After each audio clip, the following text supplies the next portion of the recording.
Hello, my friends. How are you doing? It's Lisa here. I am sitting here. It's Sunday evening in my cozies because I was hiking with Richard today here in Wicklow, and I said I'd hop on and do a little video for you. Because we're going on holidays on Wednesday, and my period is due. Well, it was due yesterday, and I wanted to talk with you about this topic of menstrual cycles and travel because I think it's a really big topic and quite loaded. And yeah, we might, think about a few bits there. So, um, firstly, I think I did a podcast on this before, so I'll link it below.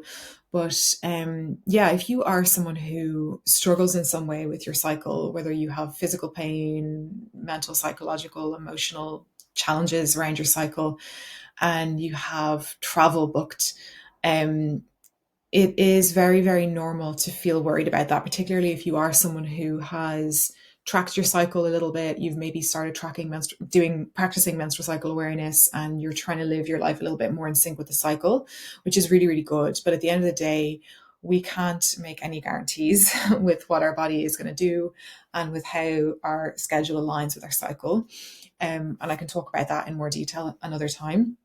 But yeah, just please know that it's normal to for our plans to not go to plan, if that makes sense, particularly if you have an irregular cycle, if your cycle can be a bit off sometimes, which mine has been this month round. So yeah, so firstly, let's think practically. Okay, so if you're traveling at any point during the year and your period is due, or if you're starting to feel symptoms, I want you to just think practically, like, what are the things that can support you? Okay. So thinking about obviously period products that you want to bring with you, planning that, making sure you have your laundry done in advance so that you're bringing your period pants or certain clothing that you like to wear on your cycle.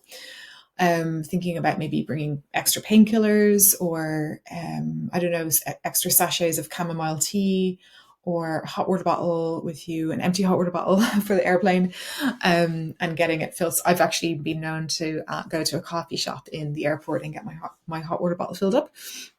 But yeah, just thinking practically, asking yourself the question, like, what can soothe me during this time?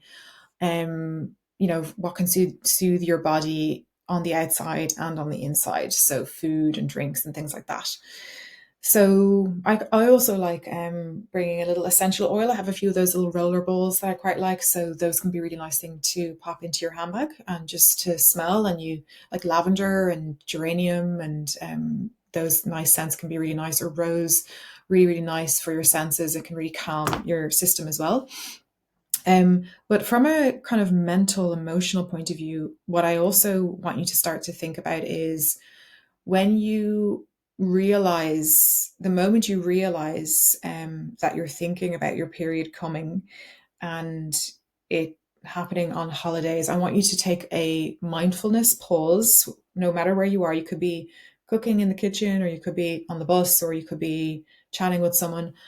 And I just want you to take a moment to pause and to ask yourself, what is happening for me right now as I think about this? And you're just doing the mindfulness practice where you're noticing your thoughts and you're noticing your emotions. And we're stepping a little bit outside of ourselves and we're just observing what's happening. And the reason that's an important thing to do is because very often, when there's fear, our brain can spiral very quickly. That happens to me all the time, right? So what we want to do is just slow down that brain and the thoughts so that we can catch some of the fear and see if we can be in more of a mindful presence with our thinking and our beliefs about what it means to get our period when we're on holidays. Okay.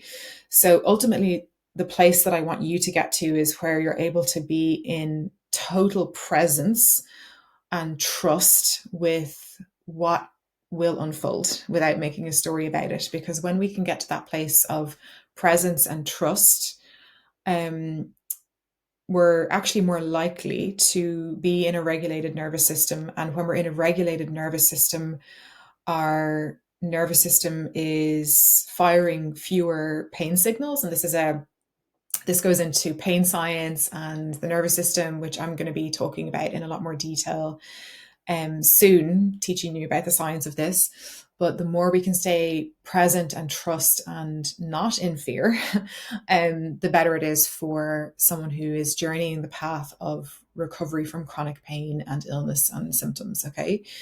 So that's quite hard to do. And I'm not saying to you that I want you to replace your fear based thoughts with positive thoughts. You know, you might get there eventually, but that's maybe not realistic, especially if you are someone who suffers with pain and has a long history of chronic pain. It's perfectly normal to be afraid and worried and concerned about traveling or getting on an airplane or even leaving the house for some people when you know your symptoms might be due. So yeah, so just to see if you can kind of just notice your thoughts, see what's there.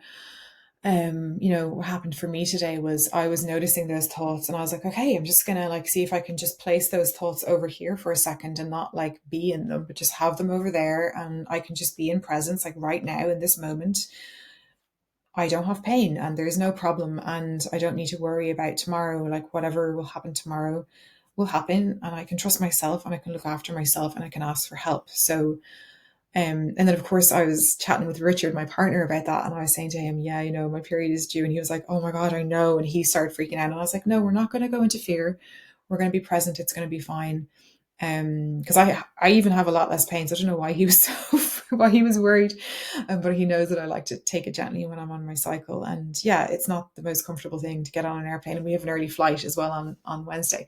Anyway, so that's what I want you to think about, is just noticing your thoughts when you start thinking about that and seeing what helps you to become more present. Okay. So if you have any ideas or if you notice any interesting thoughts or feelings coming up, you can reply and let me know or leave a comment down below. And I'd be really interested to hear how that goes for you. See you later.